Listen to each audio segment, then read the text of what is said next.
Hi, this is Maria Mandarino, licensed acupuncturist, certified spiritual director, and certified Enneagram practitioner, and Bach flower practitioner as well.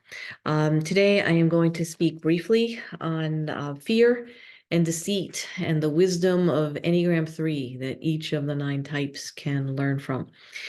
Before we jump in, I would like to invite you to like, comment, subscribe, and share. Your participation in the channel has meant everything in getting this information out to people. So I genuinely appreciate your efforts to support the channel. I will have some information in the show notes as well on how to reach out to me if you're interested in working with me. mariamandarino.com is the website.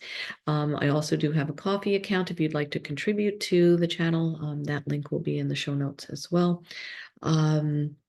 So today I want to talk about fear and deceit as it relates to the 3, but how we all can learn from the brilliance of the 3, because we can all learn from each of the 9 types.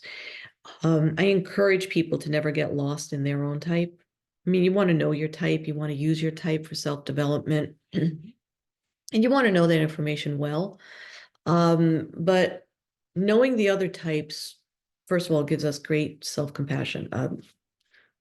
Self-compassion too, but great compassion toward others. Okay. So when we realize where everybody else is coming from and what pain drives their behavior, um, it gives us moment for pause, especially when we know our own type and understand our own struggles. That self-awareness and then that extended awareness to all the other types around us, particularly people that we are in immediate relationship with, enriches our relationships. Um, and in doing so, that just enriches every relationship on the planet. It ripples out. So I'm pausing because it doesn't really relate, but I think it does relate, so I'm going to share it. I'm also a massage therapist, and when I was teaching massage, it would occur to me that each person I taught was then touching countless people, right? So in teaching and being aware of the person that I'm working with and their unique sensibilities, their unique gifts as a massage therapist, I was then extending the energy out with everything that I taught this person. It would continue to ripple.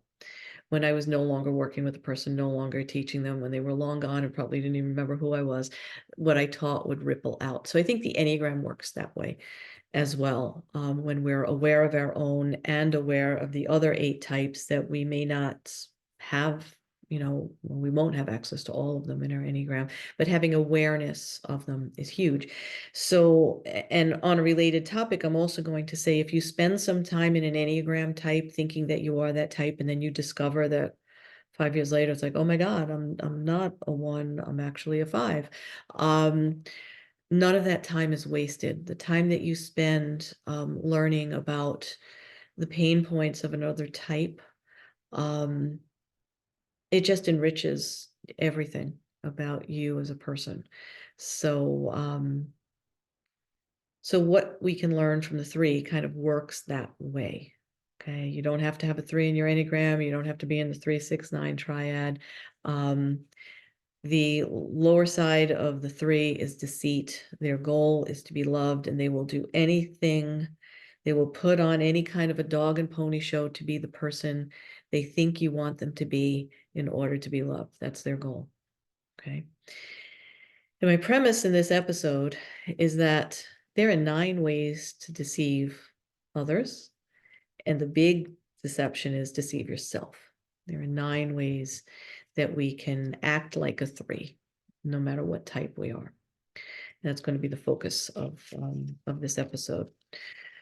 So type 1s, in wanting to be perfectionistic and wanting to get things right and wanting to be good, they can find themselves being frustrated and angry in that experience. And my question to the ones out there would be, How are you deceiving yourself through your anger? Okay. Type 2, they're prideful. So the lower expression of type 2, they're prideful. They want to be the person who is all things to everyone and anticipate their needs before being asked for whatever. They pride themselves on knowing your needs before you ask for help, or might even consider asking for help. And they get very prideful about being able to do that. So I want to ask you, twos who do that, how is it that you are deceiving yourself through your pride? And I didn't mention this at the beginning, but these are good journal exercises, okay? Or questions to take to your spiritual director, if you have one, or possibly into counseling, depending on the nature of your counseling sessions. They're good questions. 3, this is specific to you, right? Because it's all about deceit. So I don't have to go into too much depth here, but you're wanting to be loved by figuring out what the person wants you to be, right? So who are you deceiving?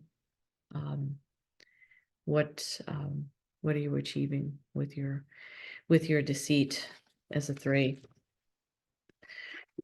So type 4s. The low side of type 4 is envy. In seeking to be unique, wanting to be different, wanting to be appreciated for your gifts or your talents. Again, the uniqueness that you bring, you can fall into envy. My question for the 4s is when you fall into envy, who are you deceiving? Okay. Type 5s. Type 5s want to obtain all the information, all the knowledge. They believe that knowledge and information will keep them safe. And so they can fall into what we call avarice. And it's usually a withdrawal of information. It can be other things, but the hard and fast rule is they'll either remove themselves from you because you are the resource, right? You're the person that has the information, or they'll just hold the information back from you because they'll just deem that you can't handle it, aren't worth it, don't honor or respect it. So who are you deceiving with your avarice if you're a 5 that falls into the low 5? Type 6. Type 6 is divided into phobic and counterphobic. So it's fight or flight energy, basically. But at the center of both responses is fear. Okay. And so in your fear of, well, first of all, 6s like to plan and prepare in order to establish security. Okay. And their fear is related to security, losing security, not having security.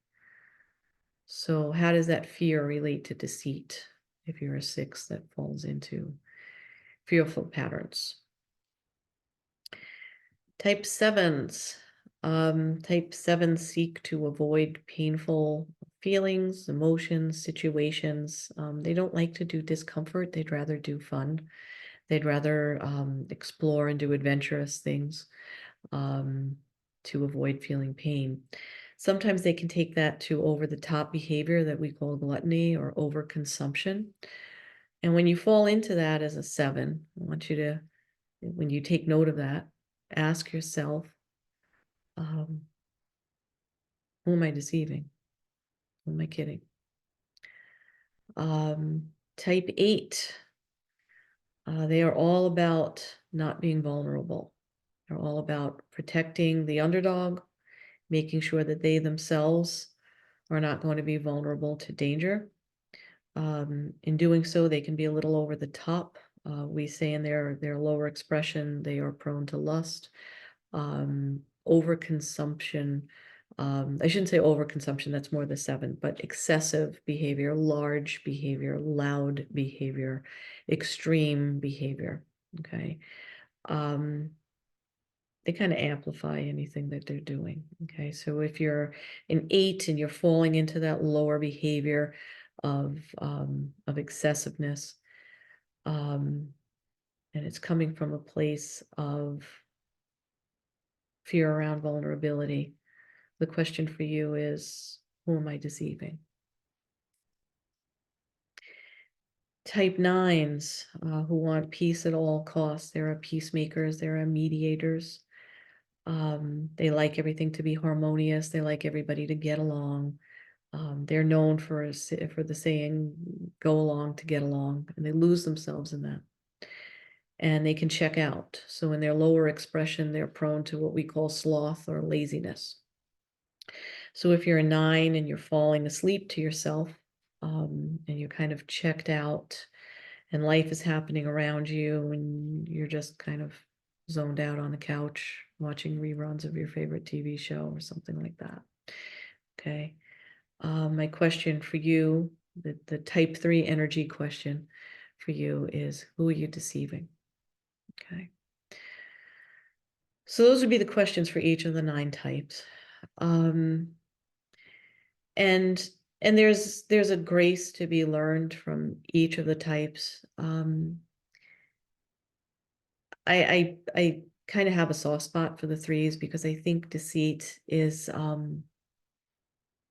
it's so dangerous. It's to portray yourself as something that you're not, to me, is one of the ultimate detachments. To sell yourself that bag of goods that you're whoever they want to be, and of course they'll love me if I'm whoever else they want me to be. You never get to be who you are comfortably. And to me, that's just tragic. But again, it ain't just the 3s who do that. 3s take it to art form. It's totally the weakness of the 3 to fall into that behavior. But trust me, anybody that I work with that is any one of the other 8 types on the Enneagram, all 9 types have their own way, their own shadow version of deceit, and it's going to land in your vice. Whatever the vice of your type is, there will be an expression of deceit within that. In Chinese medicine, we say there's yin within yang and yang within yin. It's kind of that idea. There's one of the 9 faces in each Enneagram type. They're not separate buckets. This is an interconnected web. When we really start to excavate with the Enneagram, it's an interconnected web. So I leave you with that. If you have any questions, if you would like to work with me, again, I'll put the link in the show notes. I encourage you to reach out to schedule a discovery call, again, to see if you'd want to work with me, to just get information as to maybe who would be a better fit, what type of work you would be seeking. Maybe it wouldn't be Enneagram. So yeah, thank you for being here. Again, remember to like, comment, subscribe, and share, and I will see you next time. Thanks again. Bye.